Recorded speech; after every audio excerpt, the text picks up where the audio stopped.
Buenas noches. Tras romperse las negociaciones el sábado de madrugada, Comité de Empresa y Utxa negocian en el SAMA la última oportunidad para llegar a un acuerdo. De lo contrario, mañana a las 9 de la mañana volverán los paros de los autobuses urbanos. Analizaremos con nuestros invitados esta información y también hablaremos de la encuesta realizada por Amasm para Heraldo.es sobre la jornada laboral. Más del 65% de los aragoneses está a favor de acabar a las 6 de la tarde. Para analizar estos temas ya nos acompañan esta noche Jesús Morte, empresario, ¿qué tal? Hola, buenas noches. Javier Martínez, de Ciudadanos, buenas noches. Buenas noches. Y Carmelo Asensio, portavoz de Chunta en el Ayuntamiento, buenas noches. Muy buenas noches. Comenzamos hablando del conflicto de autobús urbano. Como saben, hoy es el último día para que empresa y comité lleguen a un acuerdo. Si esto finalmente no ocurre y vuelven los paros, ¿qué estimáis que queda todavía por hacer para que esta situación, que recordamos afecta a 183.000 usuarios, llegue a su fin? Jesús. Pues yo lo único que pienso es que los ciudadanos tenemos ganado el cielo.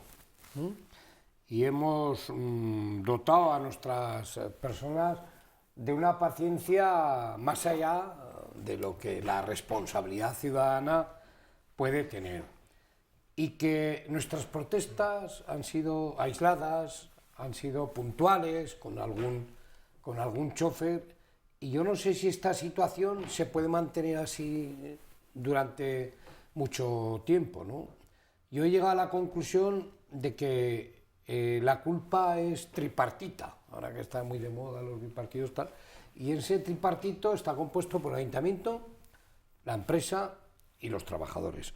Yo, sin embargo, tengo que decir que usar la huelga por motivos políticos, entre comillas, y no de reivindicaciones de tipo laboral, me parece que es una manera de actuar torticera. Yo invito a los ciudadanos de Zaragoza a que examinen con detalle el convenio laboral que sustenta la relación entre empresa y trabajadores de AUSA. ¿Cuántos ciudadanos de Aragón les gustaría tener ese convenio desde el punto de vista económico, desde el punto de vista de flecos, etcétera, etcétera, etcétera? Vamos a ver si terminamos de una vez. Javier. Bueno, yo considero que esta es una huelga que la verdad es que si no hubiera otras motivaciones que estrictamente las laborales, la verdad es que parece que es difícil de aguantar, ¿no? De aguantar por todas las partes, tanto por el ayuntamiento como por los trabajadores como por la propia empresa. Estos procesos, la verdad, es que nunca se han alargado tanto. Estamos hablando de casi la huelga, me atrevería a decir, más larga de la historia, y es difícil de entenderla exclusivamente en el contexto de la empresa. A partir de ahí, obviamente, pues habrá que empezar a tomar cartas en el asunto con mayor contundencia. Habrá que volver a evaluar los servicios mínimos, porque desde luego lo que no se puede permitir es lo que está sufriendo en este momento la ciudadanía de Zaragoza bajo ninguno de las maneras, ¿no? Carmelo. Hombre, pues espero que se llegue a un acuerdo porque todavía hay tiempo, ¿no? Mientras hay tiempo y dura la negociación, que esta tarde pues, se están reuniendo en estos momentos, precisamente, pues confío en que se llegue a un acuerdo definitivo. Pero es verdad que es la huelga más larga que ha tenido el transporte urbano en la historia de nuestra ciudad y también la más dura, porque ha afectado precisamente al sector más débil de la ciudadanía. Ha afectado a las 180.000 personas que diariamente están utilizando el autobús para hacer su vida diaria, para ir a estudiar, para ir al trabajo, para ir a llevar a los niños y recogerlos del colegio, para ir a ver a un familiar enfermo, para las consultas médicas. Y hombre, nosotros, y yo que tengo pues lógicamente un pasado sindicalista, entiendo que hay que garantizar el derecho de la huelga, por las reivindicaciones que tienen los trabajadores, que son muy legítimas, pero también los derechos de los ciudadanos a poder hacer su vida normal. Por lo tanto, yo confío en que esta tarde se termine ya por fin este conflicto con un acuerdo. Y es verdad que hay responsabilidades por parte de todos. Siempre que hay dos partes y no se llega a un acuerdo, seguramente una tendrá más responsabilidad que otra. Pero también el ayuntamiento aquí ha tenido una responsabilidad muy importante. Nosotros se lo dijimos ya al alcalde y se lo dijimos precisamente el 28 de diciembre. Me acuerdo perfectamente porque ya llevaba la huelga unos 18 días en funcionamiento y se lo dijimos a Pedro Santiesteve. No te quedes de brazos cruzados. Es un conflicto que viene larvado. Llevan una historia, las relaciones laborales en esta empresa, muy conflictiva y muy complicada. Cuando se produce esto, esta situación de enquistamiento, de que ninguna de las posiciones va cediendo, hay que buscar una fórmula. Y ya pusimos propuestas encima de la mesa, como la figura del mediador neutral, una persona como Juan García Blasco, que es catedrático del Derecho del Trabajo, que creo que está haciendo un buen trabajo. Si esto se hubiese hecho mucho antes, seguramente no estaríamos en esta situación. García Blasco creo que ha hecho mucho más en 15 días que el Gobierno de Zaragoza en común con 120 días de duración de la huelga. Las medidas por parte del Ayuntamiento han llegado tarde, pero esperemos que puedan fraguar en un acuerdo y en la resolución del conflicto. Y una última cuestión, y muy importante, desde Junta Aragonesista también les propusimos que había que buscar una medida compensatoria, porque la ciudadanía tiene mucha paciencia, como bien decía antes Jesús, y dijimos que todo el ahorro que se ha generado en estos 4 meses de huelga, que son casi 3 millones de euros, había que volcarlo no solamente en mejoras de la movilidad de la ciudad, sino en rebajar el precio del billete. A ver si es posible de que si los ciudadanos han tenido que soportar 4 meses de huelga, al menos puedan tener durante otros 4 meses una rebaja sustancial del precio del billete para compensarlos mínimamente por los daños ocasionados con esta huelga. El comité de empresa en teoría piensa en sus trabajadores, el ayuntamiento piensa en sus intereses y la empresa como natural trata de defenderse para que no llegue a una situación de que hubiera que presentar un expediente distinto al tema laboral, ¿no? ¿Y quién piensa en nosotros? Claro, tendría que ser el ayuntamiento, que es el que piensa, representa a ¿quién todos los piensa ciudadanos. en nosotros? No, incluso, ¿por qué no? Los trabajadores también, que son trabajadores igual que el 90% de los que cogen y necesitan para ir a trabajar el autobús. Y nosotros no piensa nadie. A mí eso es lo que más me duele de esta huelga. Las reivindicaciones, pues que se pongan encima de la mesa, se negocien, tal, no sé qué. Pero claro, como esta huelga no es laboral, insisto, no es laboral, es otra cosa, y son intereses espurios que no tienen nada que ver con lo que a mí me parece además bien lo que dice Carmelo, que los trabajadores tienen que defender sus derechos, pero aquí no se están defendiendo los derechos de los trabajadores, se está defendiendo otra cosa. Y en el caso de que hoy nuevamente no lleguen a un acuerdo, ¿creéis que cederán desde el ayuntamiento para aumentar los servicios mínimos hasta el 50%, tal y como ya han solicitado la mayoría de los grupos municipales, Javier? Yo creo que es que eso va a ser algo fundamental, es que no, ahí es sí o sí. Realmente los servicios mínimos deberían de estar ya, incluso diría hace tiempo, en el 50%, porque es que esto es un auténtico caos. Y como bien decías, a ver, aquí la cuestión es que tenemos un problema de modelo. O sea, si esto es lo que nos vamos a encontrar a lo largo de esta legislatura, cuando aparezca un problema importante en el cual el Ayuntamiento de Zaragoza no toma decisiones, sino que son el resto de grupos, porque me consta que nosotros hemos estado apoyando determinadas propuestas, el resto de grupos es el que tiene que presionar para que se empiecen a hacer cosas correctas y no estar dedicándonos a dejar pasar el tiempo a ver cómo se diluye el problema, pues la verdad es que eso puede llevarnos a muchos problemas en los próximos años. Sinceramente, eso hay que decirlo. Pero desde luego lo que hay que hacer ahora es revertir, como bien ha dicho, creo que a través de un consenso entre todos los grupos, revertir lo que se haya podido ahorrar, bien en la mejora del servicio, bien en rebajar el precio del billete, eso es algo que se tratará en un momento determinado y hay que devolvérselo desde luego a aquellos que lo han sufrido por descontado. Pero desde luego a partir de mañana, si no hay acuerdo, el 50% de los servicios mínimos es fundamental. Carmelo. Hombre, yo entiendo que eso se tiene que hacer porque todo el mundo estamos de acuerdo. Hasta Zaragoza en Común, que se resistía en revisar los servicios mínimos, al final no le quedó otro remedio, porque las cosas caen por su propio peso. El problema es que hayamos tenido que tardar 4 meses, que se haya tenido que eternizar este proceso y que haya producido tanto perjuicio a los ciudadanos y la falta de credibilidad que en este momento y de confianza hay en el transporte urbano. Es una pasada la cantidad de viajeros que ha pedido el transporte urbano de la ciudad, el transporte en autobús. Vamos a ver cómo se recupera eso, porque estamos hablando de una caída del 30%. Y luego también es cierto que hay otras cuestiones que se han entremezclado. Este no es un conflicto laboral normal. Bueno, yo creo que los conflictos laborales en AUTSA, en lo que era la antigua TUTSA, en los últimos 20 años, me atrevería a decir, no han sido nada normales. Aquí hay un elemento que se ha añadido nuevo, que es el proceso de una posible remunicipalización, algo que es materialmente imposible en el transporte urbano. Estamos hablando de una contrata que está en su 3er año de vigencia, tiene 10 años de duración esa contrata, es decir, hasta el año 2023 no se puede hablar de remunicipalización, entre otras cosas porque una empresa y un servicio de semejante volumen, con 1.200 trabajadores y con unas necesidades de inversión muy potente, es imposible rescatar esa contrata. Y luego otro elemento, ahora en el Ayuntamiento de Zaragoza hay un debate muy interesante, por cierto, sobre analizar cada servicio conforme vaya llegando la contrata a su vigencia para ver si es más interesante seguir haciéndolo con una externalización, con una concesión a través de empresas privadas o municipalizar, retornar al sector público esos servicios. Yo creo que es razonable que hagamos servicio a servicio un estudio de cada uno de ellos.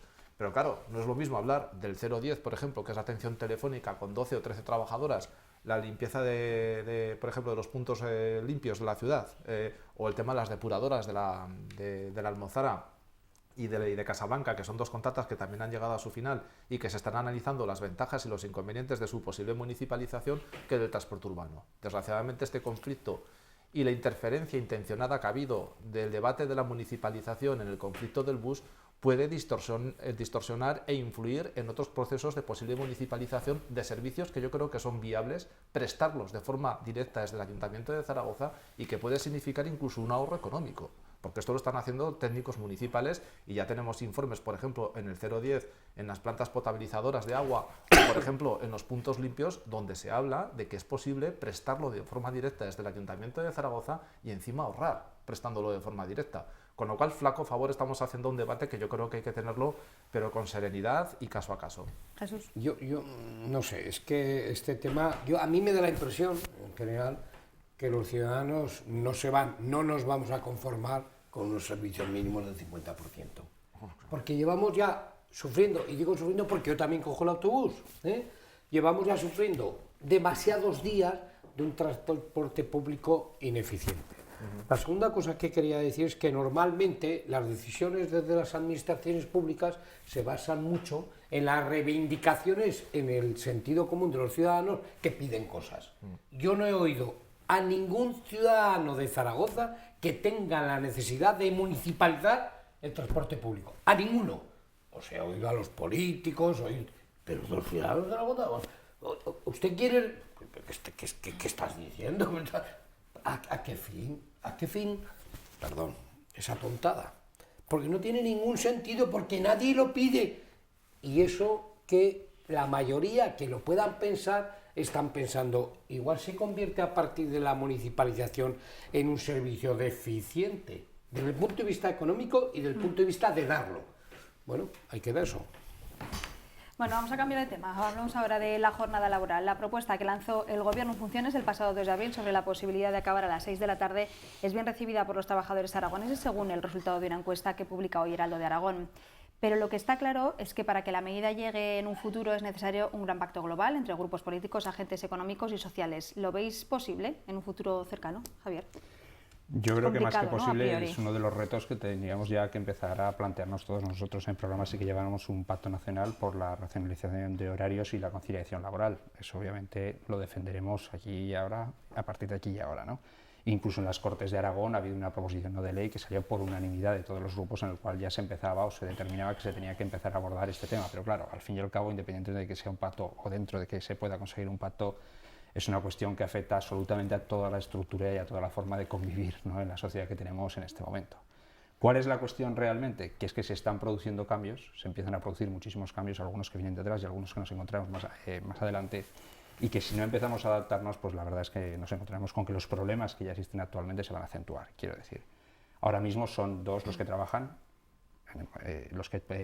o van a buscar trabajo en el hogar.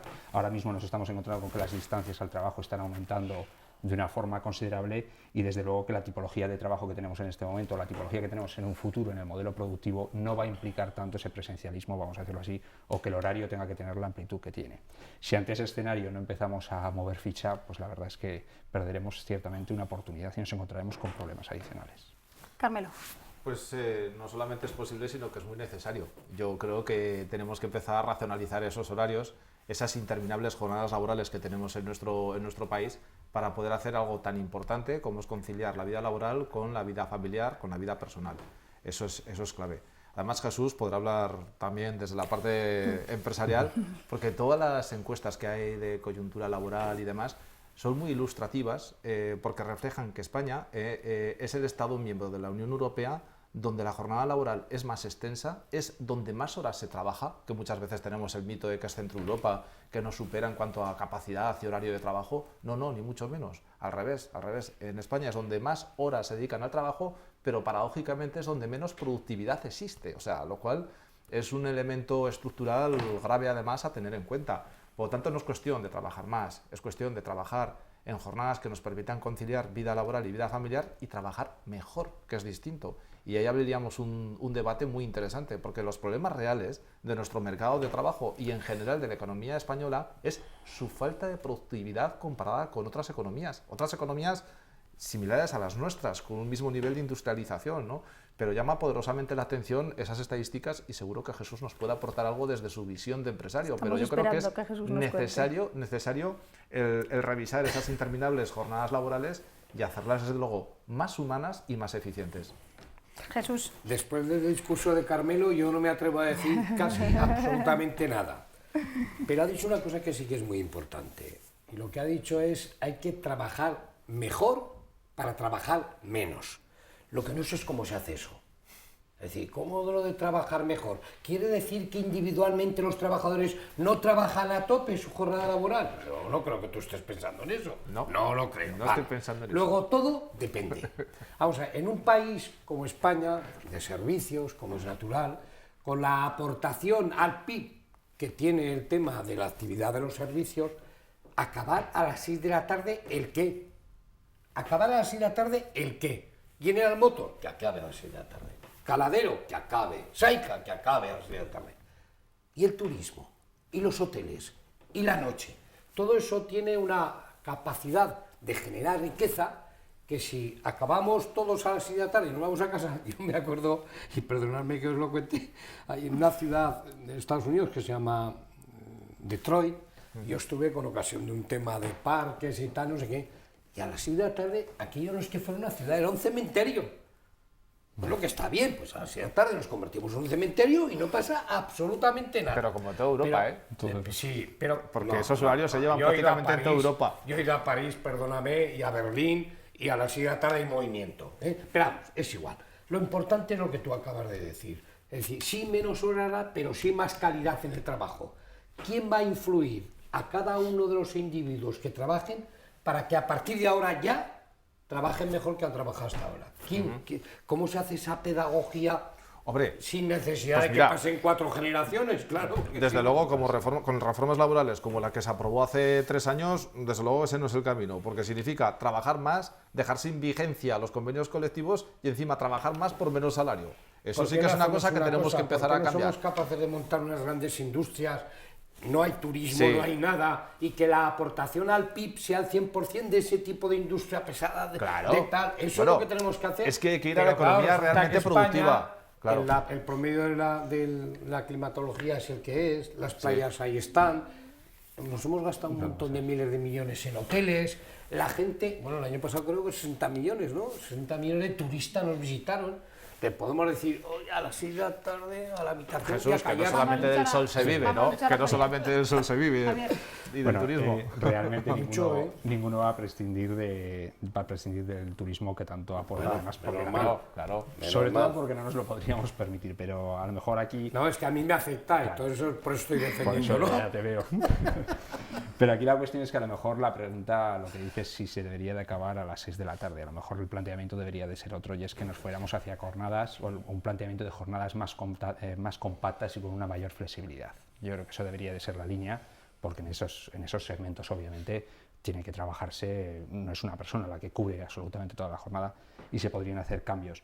Pero hemos visto un ejemplo de lo que sucede cuando empezamos a hablar de los horarios hace poco, y lo hemos visto en la educación, cuando los colegios han tenido que hacer elecciones y había cierta tensión entre los padres de los colegios porque eso modificaba su forma de vida, y algunos estaban demandando otro tipo de horarios, lo cual significa obviamente que este tema habrá que abordarlo, y por una cuestión, si me lo permitís, y que yo considero que también es interesante y es importante, y es que en el fondo a España muchas veces la vertebra socialmente la familia, y deberíamos de seguir respetando y de tratar de cuidar la convivencia familiar, vamos a decirlo así. Para nosotros a lo mejor, incluso más que en otros países del norte de Europa, tiene mayor importancia, y hoy por hoy pues la familia está sufriendo muchos cambios, está sufriendo la dificultad de convivir, cuando no lo están sufriendo los abuelos que tienen que encargarse, ¿no?, en este momento de los nietos. Yo creo que esto hay que abordarlo, compactar, tratar de promover una jornada laboral más compacta y más flexible. En esa línea yo creo que nos pondremos absolutamente todos de acuerdo.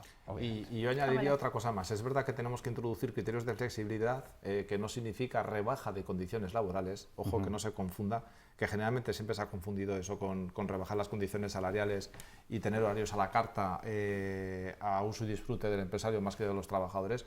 Yo creo que tendríamos que hablar de otras cuestiones, y sobre todo en un país como España, donde las tasas de desempleo desgraciadamente están a la cabeza de Europa, que superan el 20% con más de 4 millones de parados, tendríamos que empezar a hablar de la reducción del tiempo de trabajo. Así de claro, en estos momentos es un bien escaso y los bienes cuando son escasos se reparten. Por lo tanto yo creo que también podríamos, sé que es otro debate distinto, el de la reducción de la jornada laboral a las 35 horas semanales, que daría mucho de sí, pero lo pongo encima de la mesa porque es un elemento más Francia que tiene que ver también con los salarios. Francia 20 años de su jornada laboral de 35 horas. Depende, Jesús. Ver, yo creo que Francia no se ha arrepentido. Pues, se ha arrepentido la patronal francesa. Los franceses no, los ciudadanos no, ni mucho menos. Y tampoco creo que haya perdido mucha competitividad la economía francesa, desde luego.